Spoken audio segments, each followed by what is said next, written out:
Colombia afrontaba un partido de cuartos de final de una Copa del Mundo por primera vez en su historia. Sin embargo, terminaría cayendo frente a Brasil por 2-1. Y hoy vamos a analizar tácticamente qué fue lo que ocurrió ese día, qué salió mal para que Colombia terminara cayendo en el Mundial de Brasil 2014. Primero que todo, y como siempre, vamos con las alineaciones de ese día. Brasil formó con Julio César en el arco, Maicon, Thiago Silva, David Luiz y Marcelo en la defensa, Fernandinho y Paulinho en la primera línea de volantes, Hulk, Oscar y Neymar en la segunda y Fred como único punta. Por su parte, Colombia salió con David Ospina, Pablo Armero, Mario Yepes, Cristian Zapata y Camilo Zúñiga. Arriba estarían Carlos Sánchez, Freddy Guarín, Víctor Ibarbo, James Rodríguez, Juan Guillermo Cuadrado y como único delantero estaría Teo Gutiérrez. Brasil se pondría en ventaja desde muy temprano con un gol desde el tiro de esquina, en el que Carlos Sánchez perdería completamente la noción del juego y Thiago Silva terminaría ganándole el balón, llegando primero, ganándole la espalda y dejando a Brasil con la ventaja desde muy temprano.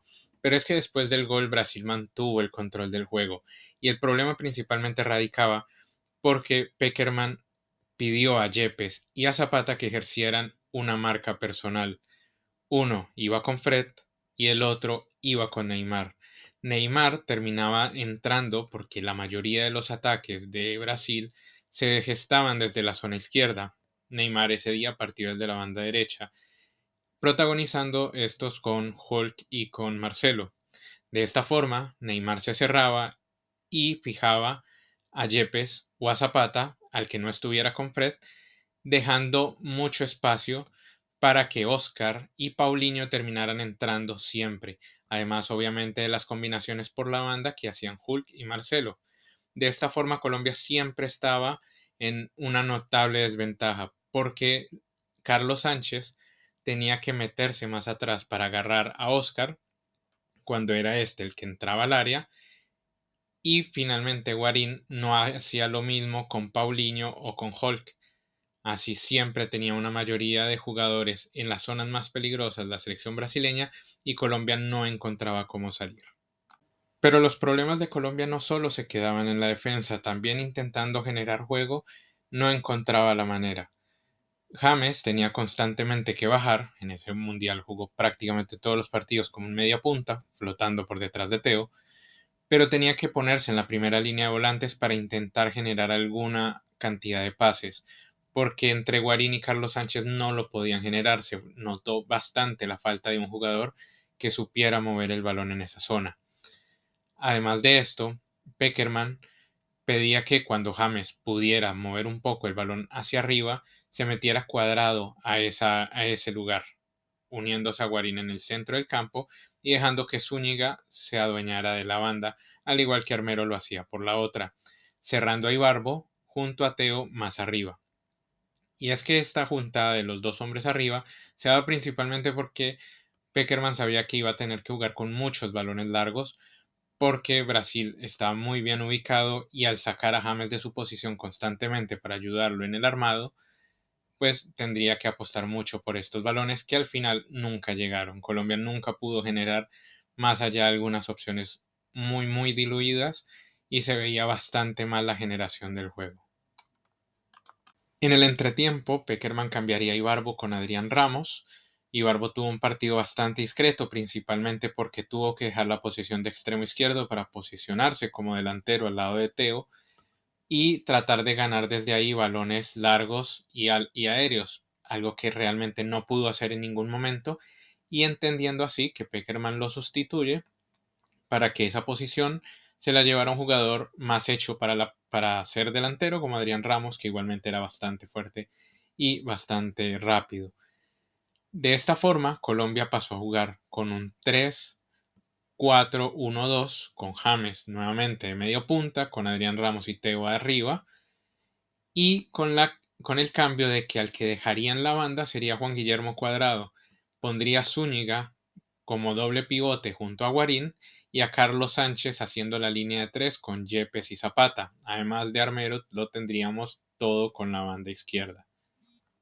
El tener a Cuadrado en una posición mucho más libre de la que estaba antes permitió que Colombia pudiera avanzar un poco más, generar un poco más de presión.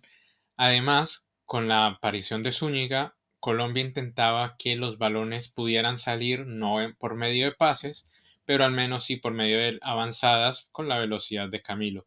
Sin embargo, el problema se mantenía constantemente porque la marca de Fernandinho y de Paulinho era demasiado buena y no permitía que Guarín y que Zúñiga conectaran pases fácilmente, lo cual terminaba en repetir nuevamente lo que había ocurrido en todo el primer tiempo, que era que James tuviera que abandonar su posición de media punta para unirse a esa primera línea de volantes e intentar llevar el balón, con nuevamente la particularidad de, al salir de su posición, dejar mucho espacio entre los dos volantes y los delanteros, haciendo que no hubiera ninguna escalación y no pudiera llegar el balón finalmente. Más allá de que Zúñiga intentaba posicionarse en la posición que James dejaba, igualmente no era su posición natural y eso se notaba.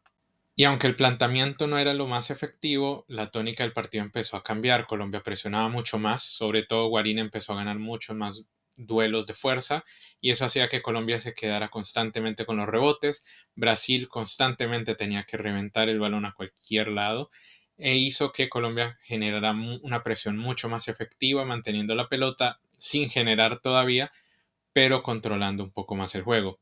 Sin embargo, en el mejor momento de Colombia, justo después de aquella famosa jugada del gol de Yepes, viene el segundo tanto de Brasil tras un golazo de tiro libre de David Luiz. Ya con Carlos Vaca en el campo, que había entrado por Teo, un cambio hombre por hombre que no aportó mucho porque las distancias entre líneas seguían siendo las mismas y Brasil, ya con una ventaja de 2 goles, entregó muchísimo más a la defensa planteando un 4-4-2. Colombia siguió intentando meter balones más de fuerza, más de ganas que de fútbol. Intentó generar algunas jugadas por el costado, sobre todo por el lado de Armero, pero sin embargo no se le daba más que aquella jugada en la que termina el penalti sobre Carlos Vaca y viene el descuento de James.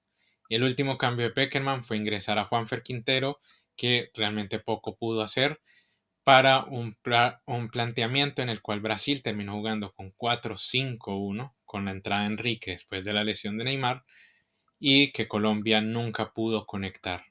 Bastante falta le hizo en ese partido a Colombia alguien que pudiera llevarle un balón limpio a James para que se posicionara este en medio de las líneas y pudiera a partir de ahí distribuir.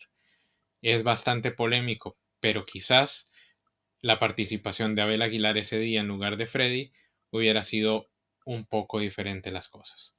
Muchas gracias si llegaron hasta aquí, espero les haya gustado, por favor dejen sus comentarios, sus opiniones y no se olviden dejar su like.